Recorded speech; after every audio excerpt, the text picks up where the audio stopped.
Welcome.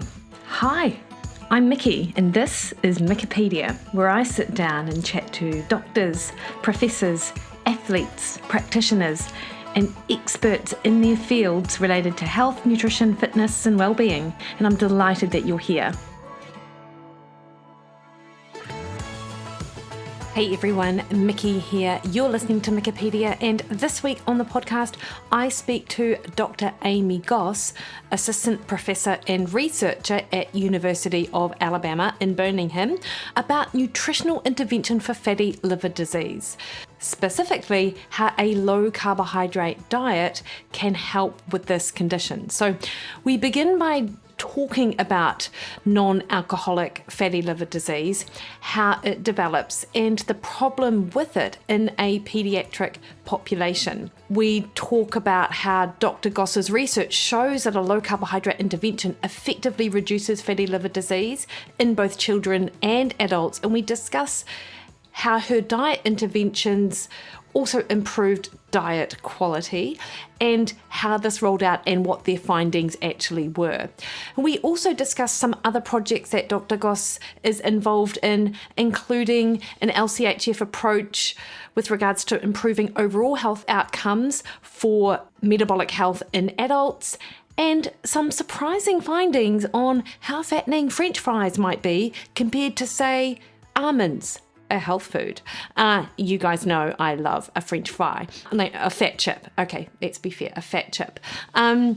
This is a super insightful conversation with Dr Goss. She is leading the way with regards to this type of research, and it was such a great conversation. I really think you're going to love it. So Dr Goss is an assistant professor of nutrition sciences at University of Alabama, Birmingham. She's also a registered dietitian and an early career investigator with expertise in conducting randomized clinical trials to examine the effects of diet quality and macronutrient composition on risk factors of chronic metabolic diseases, such as obesity, non-alcoholic fatty liver disease, and type 2 diabetes.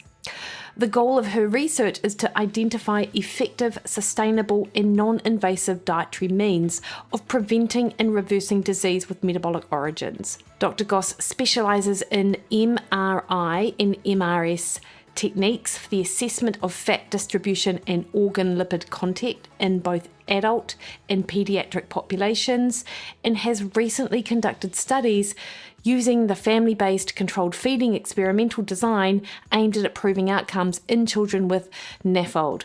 And you'll hear us talk about this in the interview about just what goes into running these types of trials. And my goodness, they are not cheap, but it's super encouraging to see the results of these research and how they are using those pilot studies to inform larger trials, and that there's a support for that in their research funding, which is really cool. I'll pop a link to where you can find Amy at the University of Alabama and also on Instagram, so you can find more of her research. Before we crack on into the interview though, just a reminder that the best way to support the podcast is to hit the subscribe button on your favourite podcast listening platform. That increases the visibility of the podcast out there and amongst the literally thousands of other podcasts that there are. So more people get the opportunity to learn from guests that I have on the show, like Dr Amy Goss. All right guys, enjoy this conversation that we have about non-alcoholic fatty liver disease. Amy, thanks so much for taking the time to speak to me today. So I really enjoyed your presentation at Low Carb Denver, and then I sort of got looking into your other research papers and thought it would be an awesome opportunity to discuss metabolic health, non-alcoholic or metabolic associated fatty liver disease, I think is what it might be referred to now, and just some of your other sort of interesting papers. But can we start with your background? So can you sort of tell me a little bit about how you got into, well, I guess medicine at first, but then of course more specializing in this area?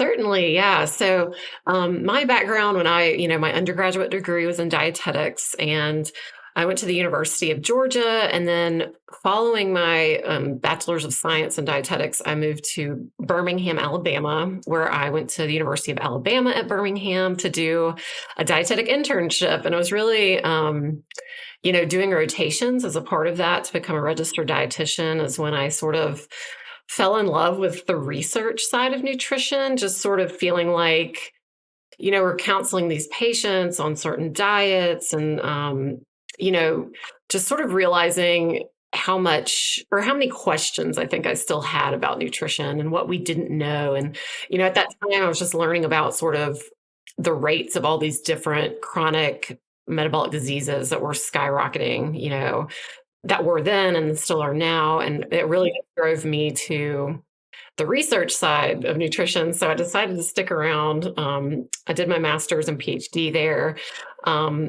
just focusing during that time on looking at diet macronutrient composition and the glycemic load of diets and how that affected metabolism and physiology, but more specifically looking at sort of body fat distribution through imaging techniques and how we can image the body and different organs and measure lipid and where it's stored and how it was really that type of fat deposition, sort of, I published some papers during my PhD that looked at sort of the protective effects of certain types of adipose tissue deposition. So subcutaneous fat being more protective when it came to metabolic disease, not really being a causative driving factor.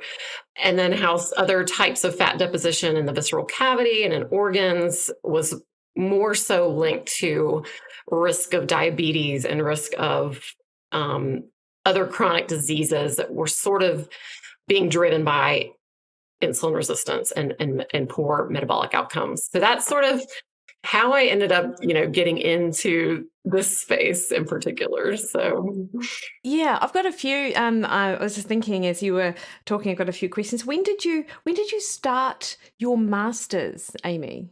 It was directly after my internship year. So it's kind of a combined program where you have a couple of options. You can either do coursework and a non-thesis to get your master's in nutrition, or the thesis option. And because I really wanted to go the PhD route, I decided to do a thesis for my master's, which was looking at hormones and body fat distribution in postmenopausal women. Interesting. Yeah. Yeah, interesting. And what year was that? That was back in, I think I graduated my master's in 2009. Yeah, cool. Yeah. And what was the space like in terms of nutrient distribution of diet and, what we learned made people gain weight versus what may have been out there in social media? What was the landscape like back then? Yeah. So I'll say this, in my dietetics undergraduate program, and then even into my master's, until before I started doing research during my PhD, I was completely unaware of research going on looking at carbohydrate restricted diets, I think. I was familiar with low glycemic load because I'd been practicing it for a long time as someone who has type 1 diabetes. I was diagnosed when I was 2 years old. And so really nutrition being a really large part of my life and the management of type 1 diabetes is what, got me into the field to begin with. My family followed a pretty strict, what at the time was the diabetes diet, which was low fat, not really an emphasis on carbohydrates, even though, granted, every meal I ate, I had to count carbohydrates. So, I think I was like a senior in high school or going into my freshman year, I read Sugar Busters, and it was sort of focusing on low glycemic, which was kind of a light bulb moment for me. Oh yeah, that makes sense. Yes. Yeah, totally. Interesting. And learning how much easier it made it for me to manage my own glucose levels and that sort of thing. So then fast forward to, years later when I was doing my PhD and ended up with a mentor that had a funded NIH study to look at the effects of a low versus high glycemic load diet on fat distribution and beta cell function in adults that were at risk for type 2 diabetes. Interesting. But yeah, so it all kind of came full circle for me when I was, started in the PhD program at UAB. Yeah. And did that sort of knowledge change your own practices around your diet? I mean, you mentioned obviously the glycemic load, Yeah. but later on, like how has your own personal diet sort of changed with regards to carbohydrate restriction and things like that? Yeah. I mean, being a scientist, I like to experiment, with my diet. Yeah. But I'll always sort of fall back on sort of this low glycemic approach. Like there are some days, it's always some form of carbohydrate restriction, not necessarily very low, because I really feel like from the research that I've done, I've seen very low carbohydrate diets work for certain people with certain metabolic phenotypes, right? Yeah. And then for others, not necessarily. So I think it's like the way, this is sort of speaks to precision nutrition and the way in which we can sort of figure out who's going to benefit most from which type of diet pattern. So for me, I'm convinced that I'm in a happy place when I'm doing just like a low glycemic load type diet. Some days, obviously, I'm like probably eating less carbs than others.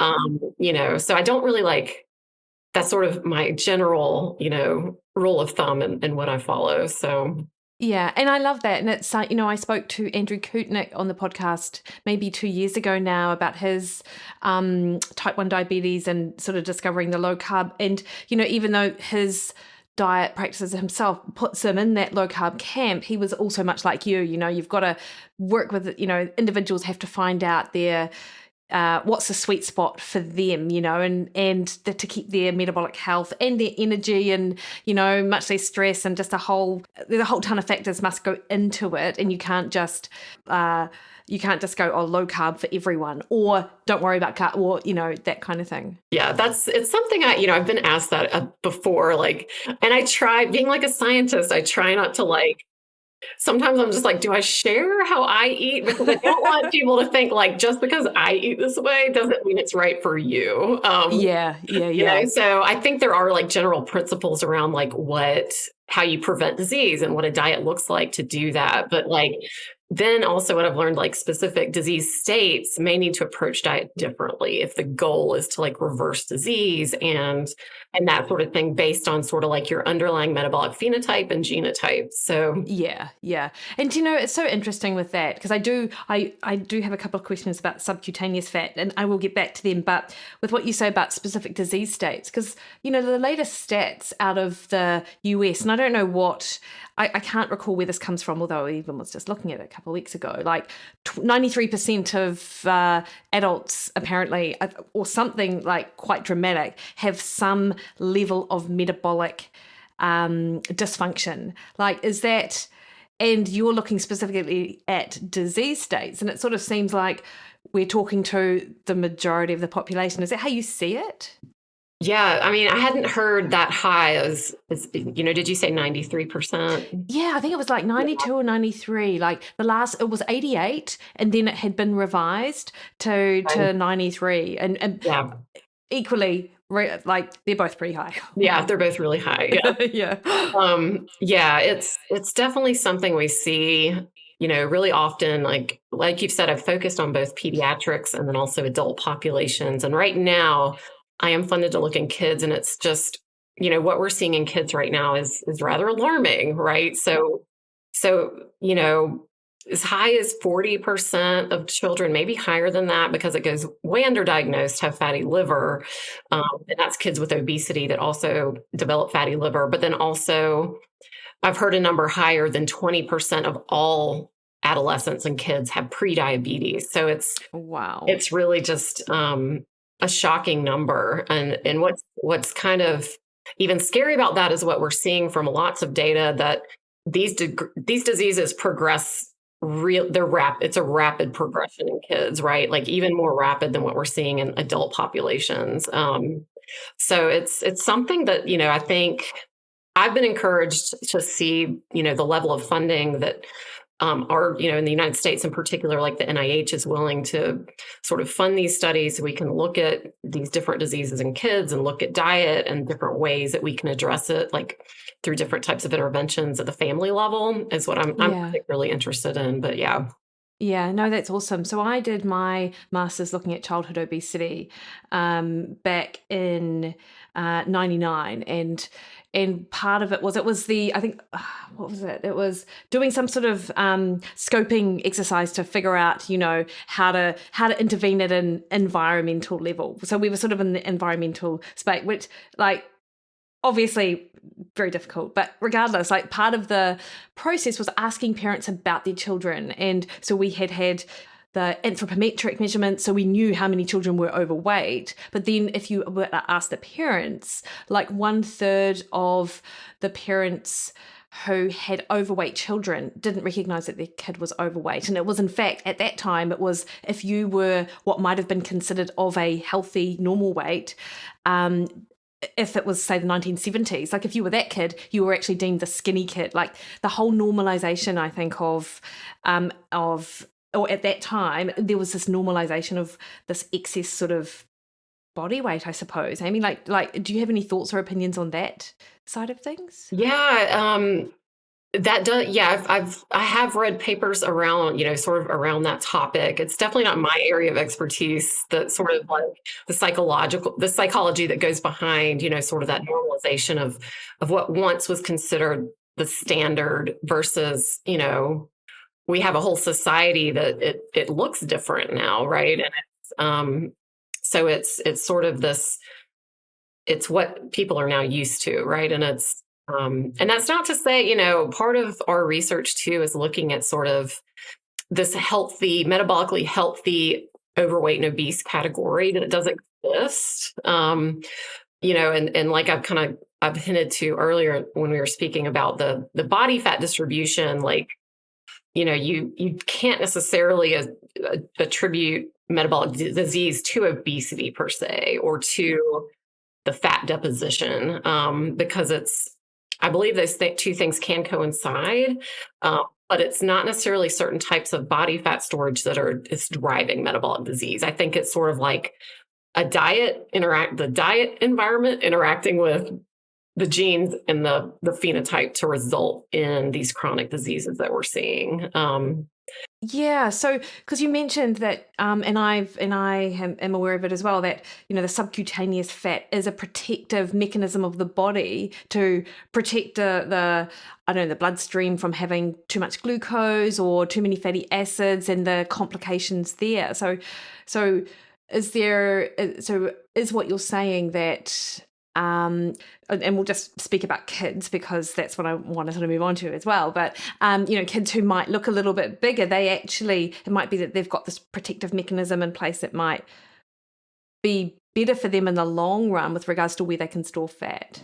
Yeah. I mean, I think subcutaneous fat is so fascinating because it's like, having healthy subcutaneous fat that functions well, like, right, the purpose of it is to store lipid and store excess. And that's sort of the appropriate physiological response to overconsumption or overnutrition or a positive energy balance, right?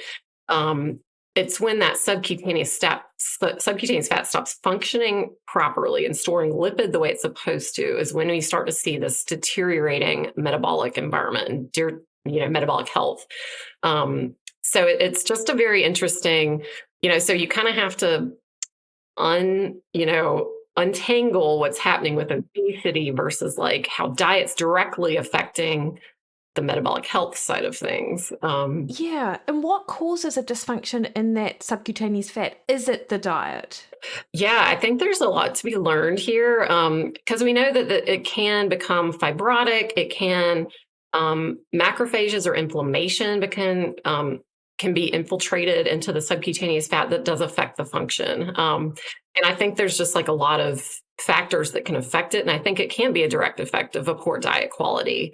That sort of, part of it, like I said, is genetics, right? Like there are, men tend to deposit less subcutaneous fat, more abdominal fat, also at higher risk of diabetes. And then across ethnicities, there's different types of body fat distribution patterns that we see. But it's pretty clear that like once that subcutaneous fat, if you can store a lot of subcutaneous fat, you may be protected from metabolic disease for quite a while. Yeah. Yeah, it's interesting. They I know that they've done studies on sumo wrestlers who clearly have this amazing ability to store incredible amounts of subcutaneous fat, yet they're very metabolically healthy whilst they are competing, whilst they're still training and stuff like that. Super interesting. So Amy, can we sort of shift gears a little bit and talk about metabolic associated fatty liver disease and the sort of problem in children, and of course your research in what might help in this area. So what is metabolic fatty liver disease? Yeah, so I guess like in the literature right now, there's this sort of a debate on what we should call it. So what's interesting about the metabolic associated fatty liver disease, and speaking with a lot of patients and patient advocates of folks who have had non-alcoholic fatty liver disease and even had liver transplants, they don't like it being called metabolic associated fatty liver disease, which is interesting. They prefer non-alcoholic fatty liver disease, just because from their in certain demographics and their perspective of this condition, they want it to be clear that this is not alcoholic associated fatty liver disease. So they actually like that terminology. So I've seen debate about, what we should actually call it, but that's sort of beside the point. But that's interesting. Yeah, it's interesting. So I'm, I know like in some, areas of the field, they are trying to move towards that because it is associated with metabolic, outcomes.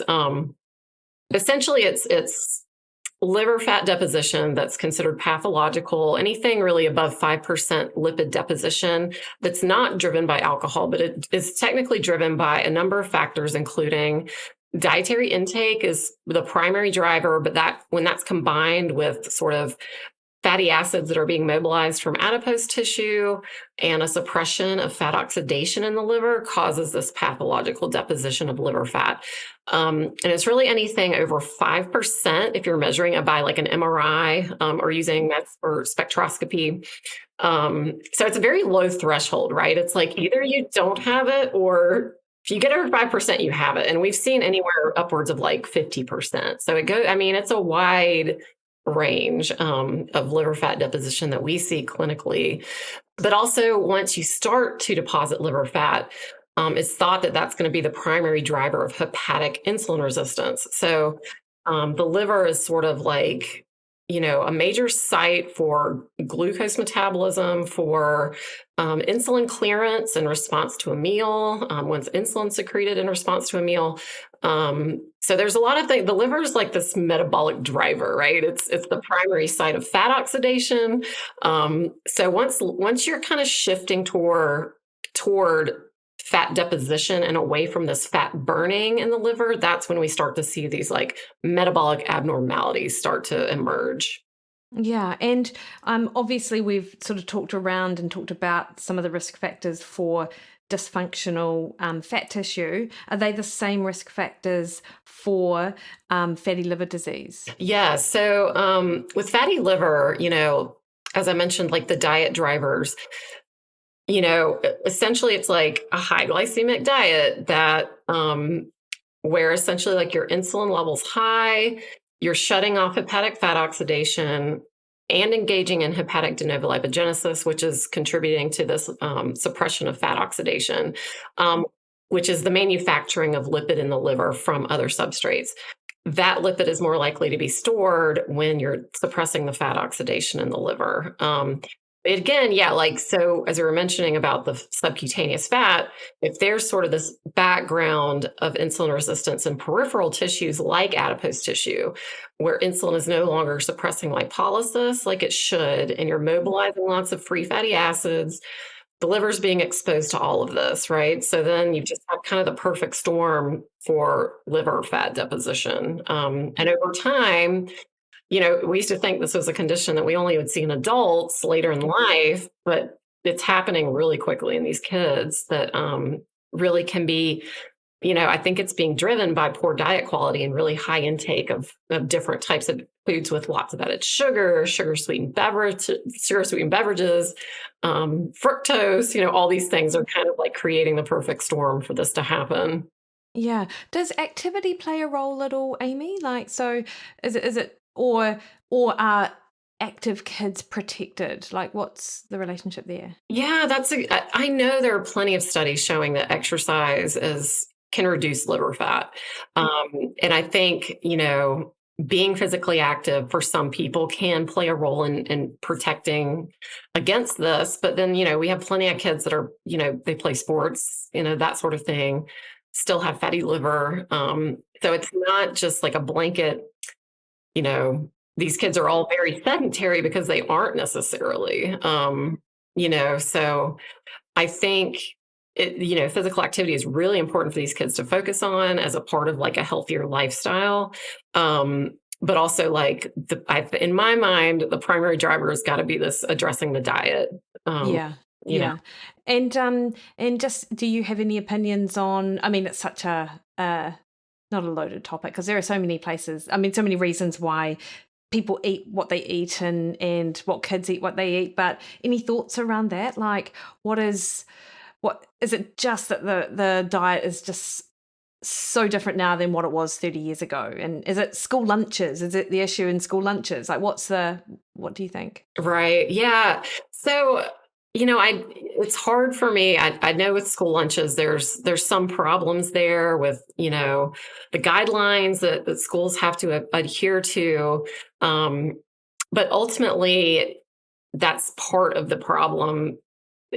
There's also what kids are exposed to outside of school that's a problem. It's a lot of it is drinking regular sodas all day, and there's only so much I think schools can do to address it. I think there are minor tweaks that could happen there, right? Like not focusing on avoiding fat in natural foods, right? Like milk and cheese and eggs, and not sort of taking this approach that like low fat milk's okay if it has sugar in it, but whole fat milk is not okay. Like that sort of seems a little backwards to me, Yeah, totally. And really just trying to emphasize getting less ultra processed foods in the schools, right?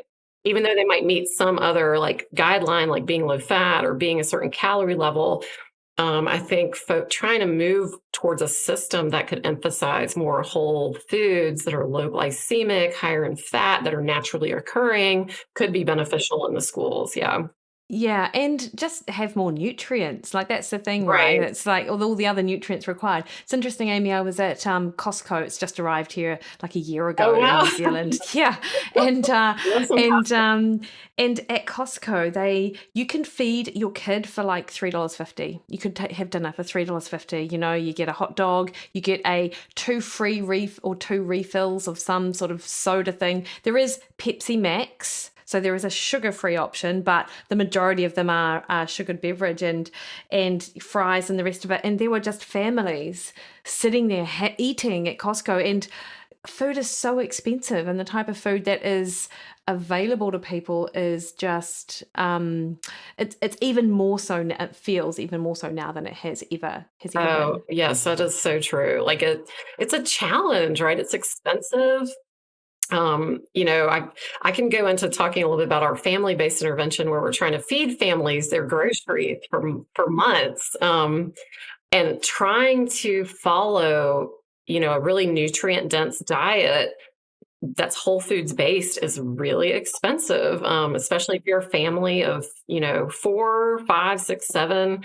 You're looking at thousands of dollars worth of groceries over a month, like lots and lots of money. It's much more cost effective to rely on, the more processed foods that may not be as healthy, but, so it's definitely a challenge, to figure out how to address this. But, it's something that's definitely worth trying to do this research to figure out how to make it more, accessible to families to be able to eat this way.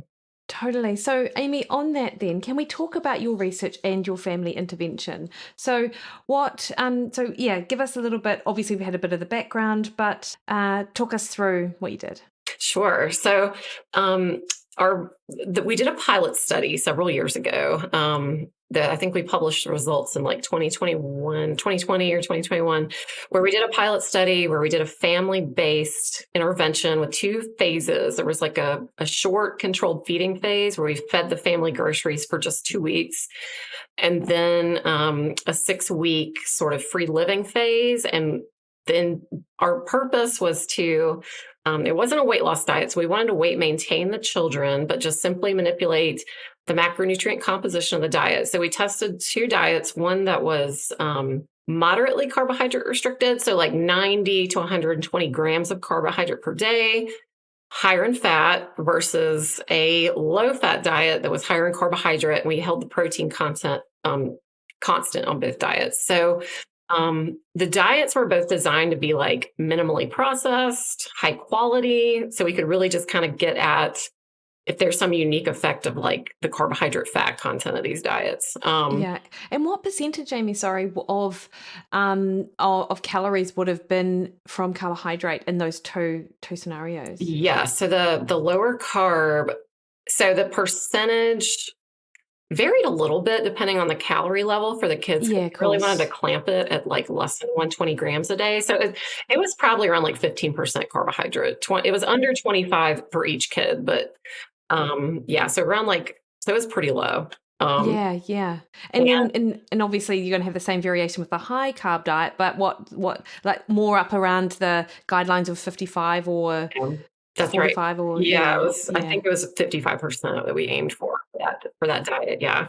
So it was just, we measured their resting energy expenditure to try to get like a really robust sort of direct, it's not direct, but a close measure of energy expenditure. So the families, they were randomized to one of these diets. We did MRI and like a fasting blood draw at baseline in 8 weeks. We did a DEXA scan to look at body composition of the kids. And then the kids were expected to attend 1 session per week with a dietitian, with one family member, to sort of just check in, see how they were doing with the diet and adhering to whether or not they were adhering to it, and that sort of thing. So after 8 weeks, we found that our carbohydrate restricted diet did in fact induce the kids on that diet lost about 1/3 of their liver fat in just 2 months. Amazing. Which was great. I know we were so excited. But what's interesting about this too is that those kids actually sort of self-restricted energy. So even though we didn't want them to, they still calorically restricted. Yeah. So, and how old were these kids? Sorry, Amy. I think our youngest was 8 years old. So it went all the way from 8 years old to 17. So it was sort of that adolescent period, but younger. We're seeing it in pretty young kids, like 6 or 7. We didn't include those, but we had some that tried to enroll. So it's appearing in pretty young ages. Yeah. So we were really excited about those results. They did, this group, they lost weight, they lost the liver fat. They had, improvements in other outcomes like their insulin resistance that we measured by HOMA, which is like sort of a rough estimate of hepatic insulin resistance, since it's calculated from fasting levels of insulin and glucose. So it's sort of considered like a reflection of hepatic insulin resistance. Improvements in their blood pressure.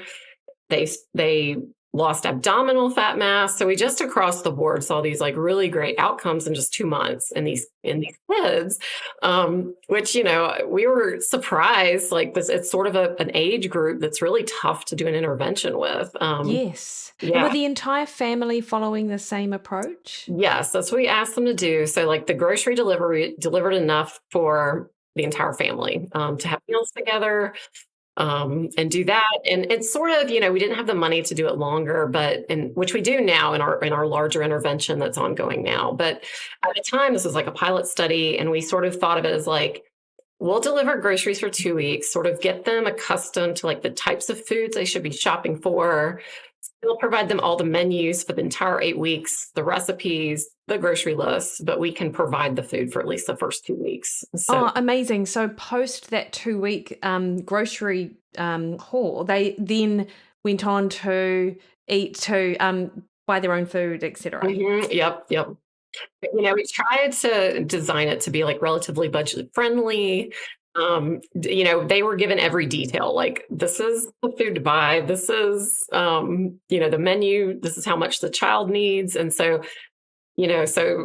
we were excited that even though there was like a 6-week free living phase, we still saw significant results with the kids. Oh, that was amazing. And what were the families, obviously, after you guys, or when they were doing their own food, like, did you get any feedback on how difficult it was to adhere, or a cost issue, or just even the meal plans? Like what was some of the feedback around that? Yeah. So, I mean, our families were so great.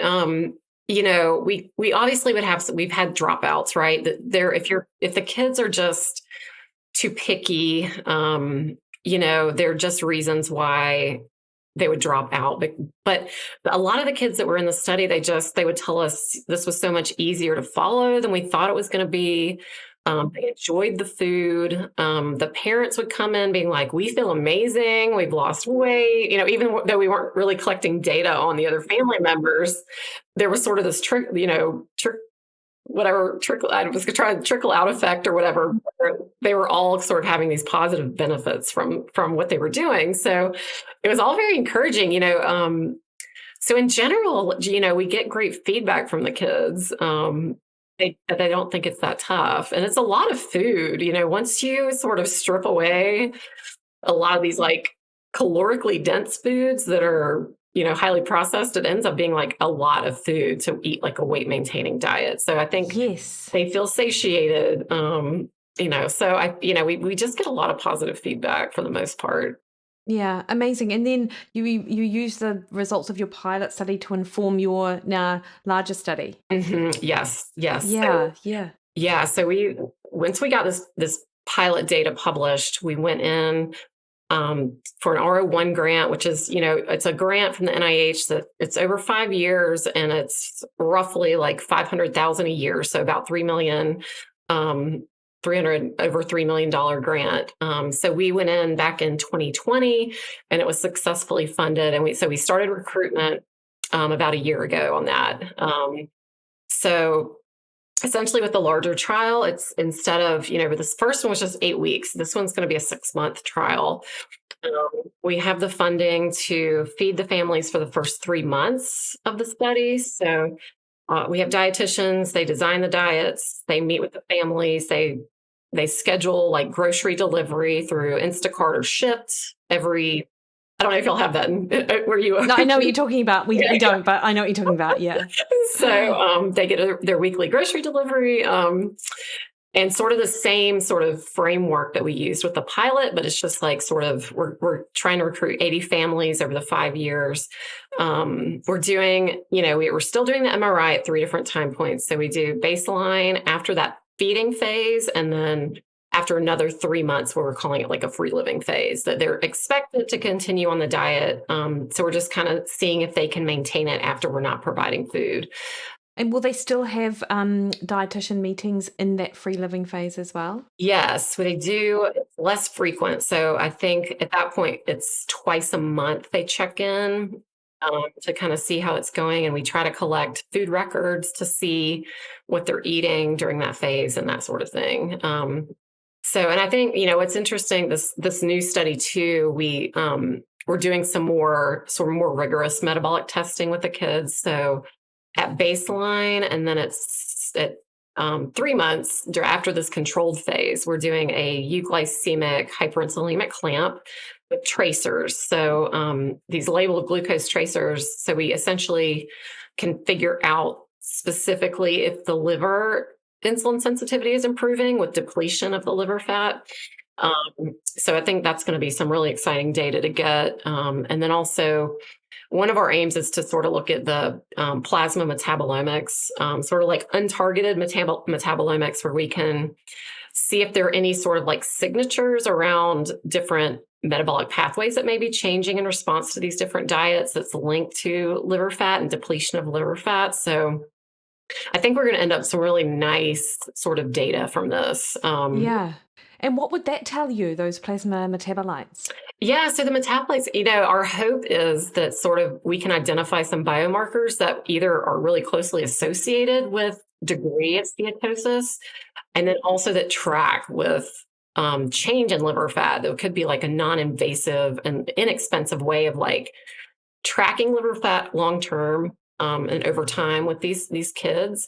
And then sort of, the metabolites are sort of like the end products of these metabolic pathways, right? So we can sort of, get at what these diets are manipulating to cause the deposition of liver fat. So it's untargeted. So it's like we have certain things we are looking at, but it's sort of, a fishing expedition to kind of see like what's associated with what and that sort of thing. So yeah, amazing. It's I'm really interested to know how would parents know if their kid had non-alcoholic fatty liver disease? So what kind of signs and symptoms would these families have then cause them to go to the doctor to then have the diagnosis? Right. And that's the thing is it's just like, it's a pretty silent condition. Like most people can go their whole lives without knowing they've had it. And I've heard stories about people that have, maybe over time they've gotten their blood work done, their liver enzymes have been elevated, but they were never sent for like an ultrasound or anything like that. And then they end up with end stage liver disease. And needing a transplant because it was sort of something like that was kicked down the road for so long. And part of the reason that happens is because there is no drug to directly reverse it, right? It usually does present in individuals with overweight or obesity. So a lot of times these kids, they will go in for like a primary care type visit with a pediatrician.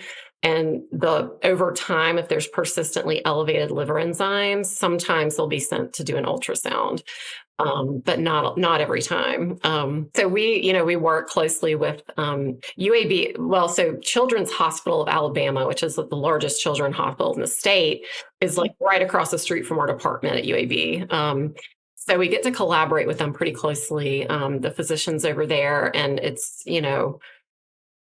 they're, unless you're in a big city like that where you're seeing specialists and that sort of thing, it's, sometimes it just goes undiagnosed for a long time.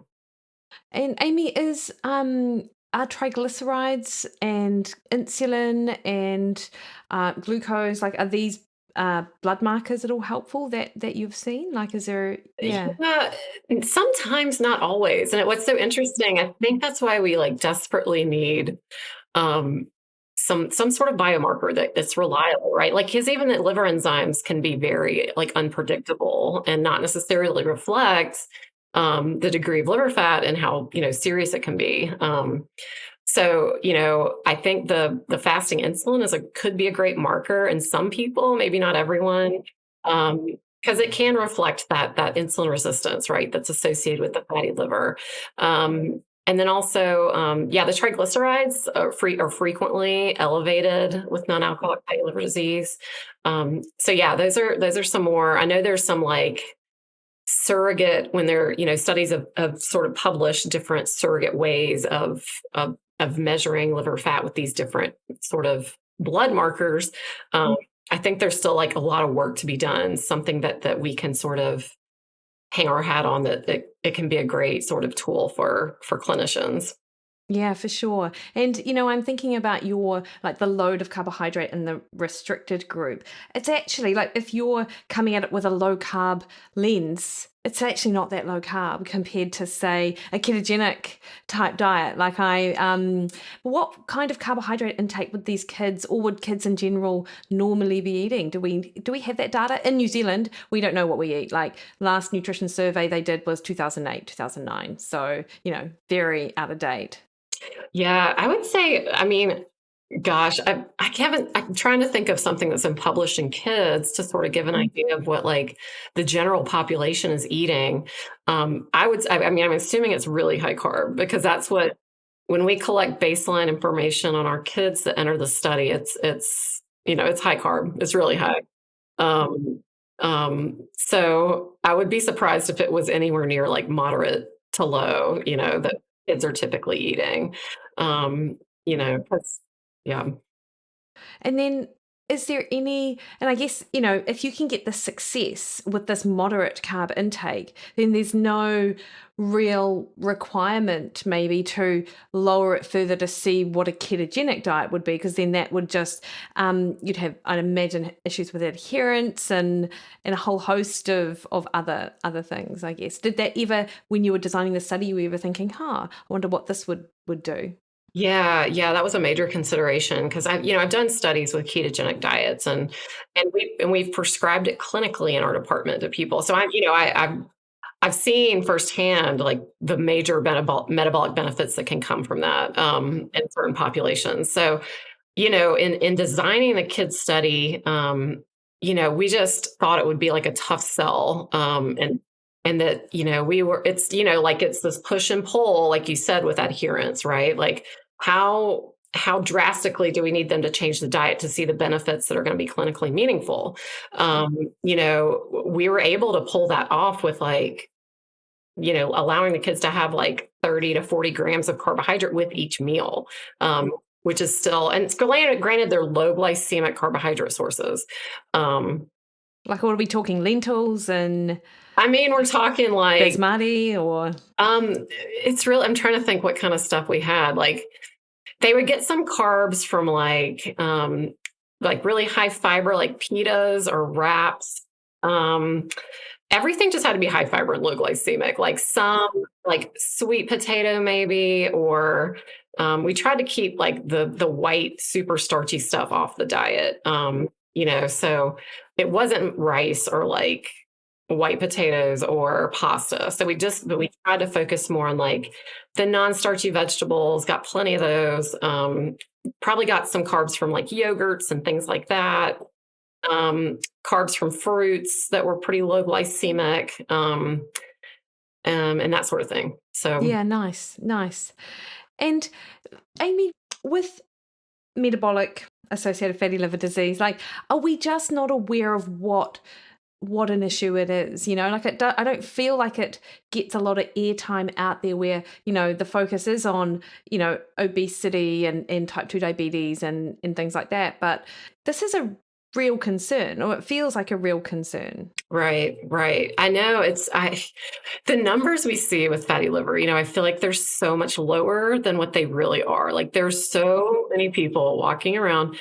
They don't know they have it. You wouldn't know unless you're going to get an MRI and, that sort of thing. So I think the numbers are much higher than we think. I think it's a precursor for a lot of the diseases we see.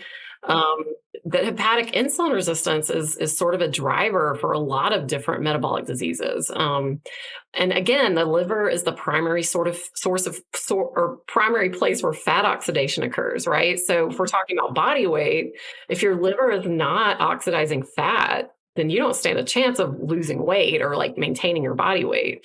So I think liver health is like something that's sort of not talked about enough, like you said, and how we like optimize diet and optimize lifestyle to sort of keep the liver, metabolizing things the way it needs to. Yeah. And I guess this is for both children and adults alike, like once they have reversed their fatty liver, are they now required to be low carb forever? Or for an adult, like if they reverse their fatty liver, are they never able to enjoy a glass of wine again? Like what is the implications of having it to begin with for your sort of long-term practices? Unfortunately, there's like no long-term data on this. So I think it's, definitely questions I have about what that looks like. My suspicion is that this is a lifelong condition. Like if you've developed fatty liver, you have to the rest of your life be cautious, right? And you can't go back to possibly the way you were, your lifestyle prior to reversing it, because you might end up with it again, right? Because there's a highly genetic component to it. You've got sort of like the underlying physiology that puts you at risk for it. I'm thinking if someone uses like a very low carbohydrate diet or is very restricted, there's a chance that once they reverse it, they can sort of loosen the reins on that a little bit and maybe eat some more carbohydrate continuing to focus on like low glycemic load sources. I think that's a great question. Like we need more evidence to suggest what the maintenance phase looks like once you reverse disease. And I think that's the case for like a lot of metabolic diseases like type 2 diabetes. Once you reverse it, what does that look like to maintain that for the rest of your life? That's like a critical question that needs to be answered. Yeah. Oh, interesting. So when does that particular study so you got the grant in 2020, was it? And then are we looking 2025, Yes. 26? Yeah, we're looking probably 2026 is when we'll wrap up recruitment and try to get the first publications out from that data. So it will have a few years to go, but yeah. that's always the hard part is like wanting the data soon and having to wait for the pub to come out. But yeah, so we're excited. We have some more studies wrapping up where we are looking at sort of the effects of very low carbohydrate diets compared to low fat diets and weight maintenance conditions in type 2 diabetes. So in the absence of weight loss, we were looking at specifically at pancreatic lipid to see if low carb would deplete pancreas lipid and sort of cause the beta cell to spring back to life and sort of restore first phase insulin secretion and beta cell function in patients with type 2 diabetes. So really trying to get at that, like the etiology, like the sort of that underlying beta cell function issue with type 2 diabetes. It's like the sort of driver of type 2. Yeah. And what are you finding? Like, is it too early to ask you what you're sort of finding there, or? Yeah, we don't know yet. We don't have the data analyzed. We're wrapping up recruitment in the next couple of months. So we should have papers out soon and abstracts and like conference presentations with that data soon. So I think it's going to be really exciting stuff. Yeah, nice. And that's so is that more in that ketogenic space that you're like yes. 50 grams or below, 25 or below? Yeah, it was, I think it probably is. It was like less than 10% carbohydrate, so it was pretty low. And I think the participants were technically in ketosis. So yeah, it was similarly a 3-month controlled feeding study in adults with type 2. So we'll have that data pretty soon, which I'm excited about. Oh, that sounds awesome. And Amy, it's funny. Like I've got like 2 other papers here. I'm like, oh, I'd love to talk to Amy about these. Yeah. But I'm very respectful. I want to be respectful of your time. And I know a lot of actually with one of the papers, we have probably talked a lot around some of the similar information, but particularly with the LCHF as a strategy for central fat for middle-aged adults. Like that was a paper which I found sort of interesting. Can we just? What is the utility there? Like what is your research sort of looked at? Yeah, so this goes back. So I saw the paper you sent. That was one of the clinical studies we did. We've done a couple more controlled feeding studies where we've looked at sort of, so that one was, I think where we saw middle-aged adults that were attending a clinic where they either were prescribed a ketogenic diet or a low-fat diet. And then we looked at sort of over time, we did DEXAs on them to look at like changes in body fat distribution, and we did see selective depletion of the abdominal fat, central adiposity. So we did that on the heels of a couple of other studies that we did that were controlled feeding and not necessarily clinical. So we did, and this was one of the first trials I worked on.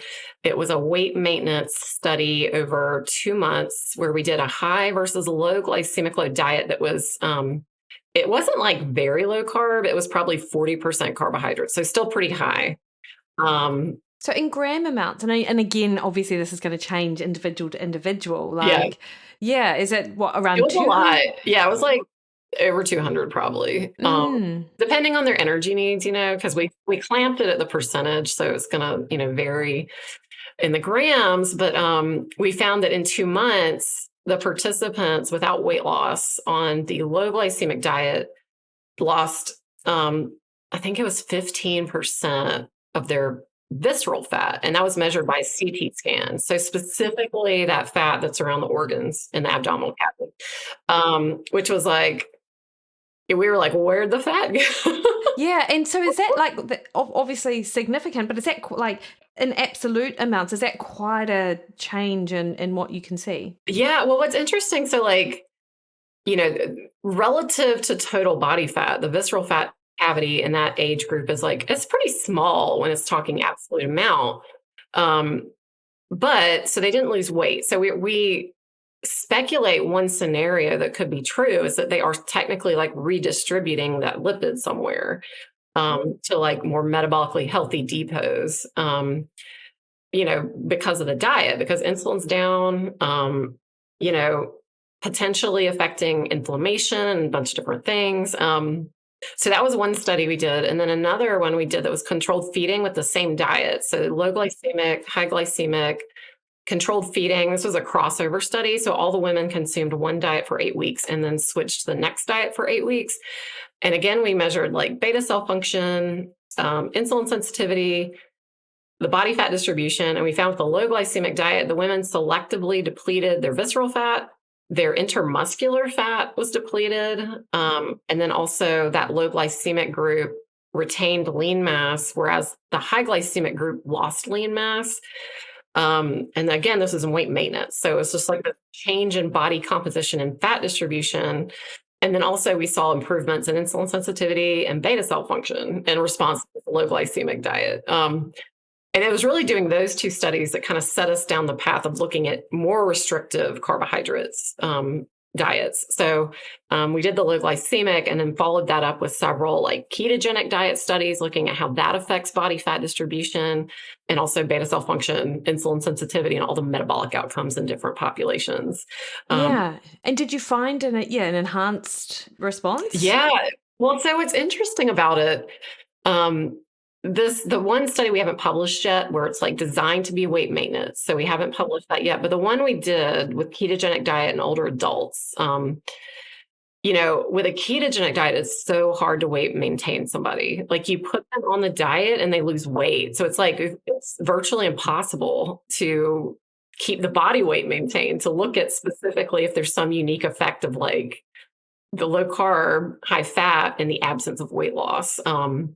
Because the one older adult study we did, they lost tons of weight. They did deplete a lot of visceral fat and a lot of intermuscular fat, improved their insulin sensitivity, as you expect, retained their lean mass. So we published that study several years ago. But that was one of the ones where we didn't control the feeding though. So with this new study, we're hoping that like providing the food could actually, hopefully we can weight maintain them and see what happens, in the absence of loss. So yeah. And do we just think that if you're going to lose weight at the same time, it's going to be a more potent sort of effect? It's possible, right? So I think in the real world setting, people, weight loss is a good outcome, right? But when we're like when it's an experimental question, that we're trying to like answer a scientific question instead of like implement it clinically. We kind of want our condition to be, achieve that controlled weight maintenance and that control. Yeah. Yeah. So interesting. And, I think when you talk because of course out in the public and social media, when we're talking about weight loss, which I know actually you're not trying to or maybe healthy diets is a better way to sort of put this, then there is arguments for, as long, because the calorie is the most toxic part of the diet. So as long as you're in energy balance, then health should just, your health should be fine. But from what you're saying, if they are still in weight maintenance, then maybe it's not the calorie per se, but it's where the calories are coming from if they've got metabolic issues. Oh, yeah. Yeah. Sure. It's so hard to tease apart, I think because like certain diet patterns just put you at greater risk of being in positive energy, right? So it's like, it's hard to tease all these things apart, right? Because one thing affects the next. And, a diet that's sort of bad for your metabolic health is going to make you more hungry, is going to affect the way, your food choices, and it's going to affect a lot of things sort of in a real world setting. So yeah. And I think the hunger part, the way a diet affects appetite and hunger is like, it's not a huge consideration. So it's all very interesting.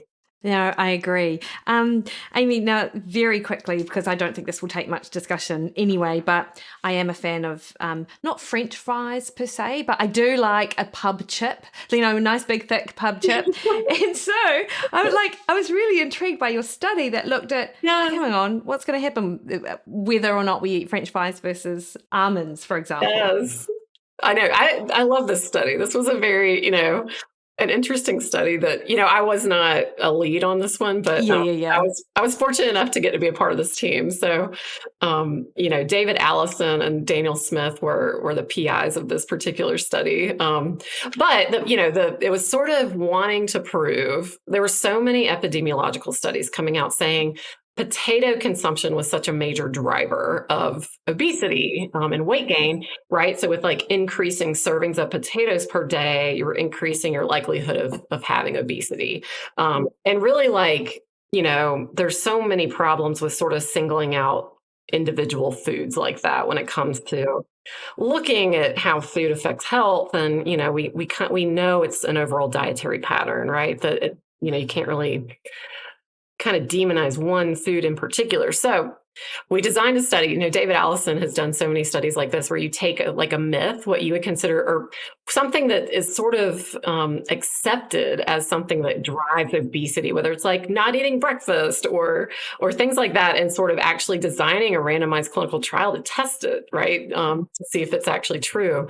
So they had the idea that we would do a randomized clinical trial and actually feed people French fries every day to see, if it affected their body weight and their fat mass. So what's interesting, almonds are widely considered a health food, eat almonds instead of these other things. So that was our control. And then so they had people eat French fries every day for, I think it was 3 months. I think it was 3 months. Okay. Yeah. To look at changes in 30 days. 30 days. Yeah. So they found that these, so I'll say this too, a lot of these folks were healthy. A lot were college age students that were like on our college campus. So they were healthy folks, right? But what we found that there was no weight gain, right? Over these 30 days from eating fries every day, which is an interesting outcome, right? And yes. it didn't differ from the folks that ate almonds every day as a snack. So I think, what that kind of spoke to is that some people, you can feed them these types of things and they do compensate calorically. They didn't eat something else because they ate the fries. So that it's just like a very unique question that and these people, the fries did not cause them to gain weight. Yeah. And, I found it interesting because, as a nutritionist and it's interesting in terms of macros, like I only really got interested in macros maybe 3 years ago, even though I've been a nutritionist for 25 years.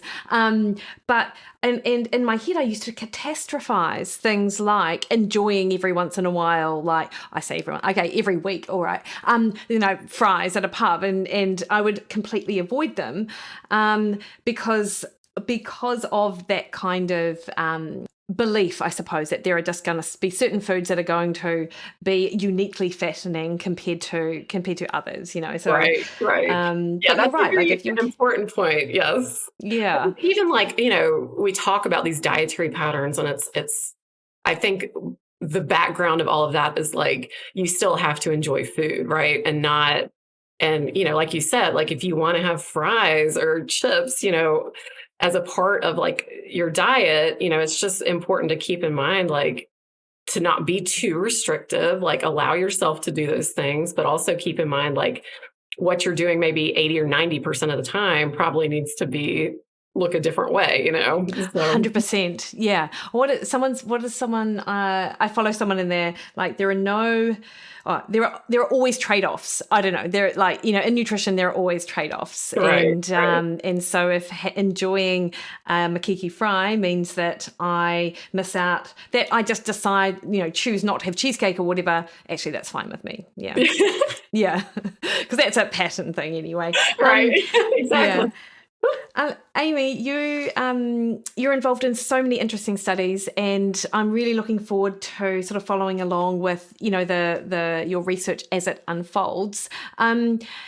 Can you let us know where we can find more about your research and your studies? Where's the best sort of port of call? Yeah, so we are currently about to release a website called Diet for Diabetes. It's affiliated with our UAB page, but it's an independent URL. It's just I think it's just dietfordiabetes.com, I think. And so it's going to go live here shortly, and it has information about past studies, ongoing studies. We put our publications there. You can see information about our team. And then also, I do have a Twitter that I try to push out publications as they come out as well, and new grant funding and stuff like that. I'm not great about it, but I try to do it, remember to do it as much as possible. And that's at Amy M. Goss. And then I also have an Instagram where I'm posting some things too that I recently started. So that is awesome. Yeah, that's at Dr. Amy Goss.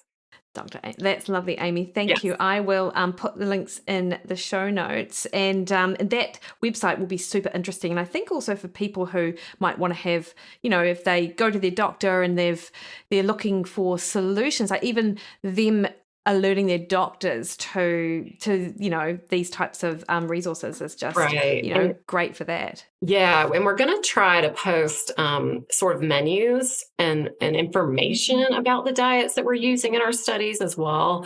And then also we eventually will have a virtual counseling option with our dietitians on staff too. That is so great. There's a lot going on. It's amazing. I know, it's a lot. Yeah. Amy, thanks so much for your time this morning. I really enjoyed chatting. It was. Thank you so much for having me. This is great.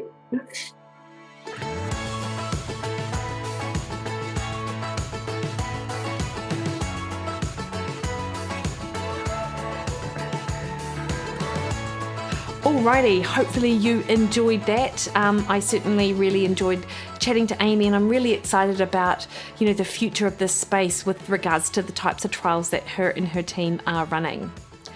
Next week on the podcast, I have back on the show with me my really good friend, Michelle Martangi, all about mindset and her new course to help people get to the bottom of their resistance when it comes to weight loss and their success in this space. So I don't doubt that you'll look forward to that conversation. Until then, though, you can catch me over on Instagram, Twitter, and now Threads at Mikki Williden, Facebook at Mikki Williden Nutrition, or head to my website, mikkywilliden.com, where you can book a one-on-one consultation with me. All right, guys, you have a great week. See you next week.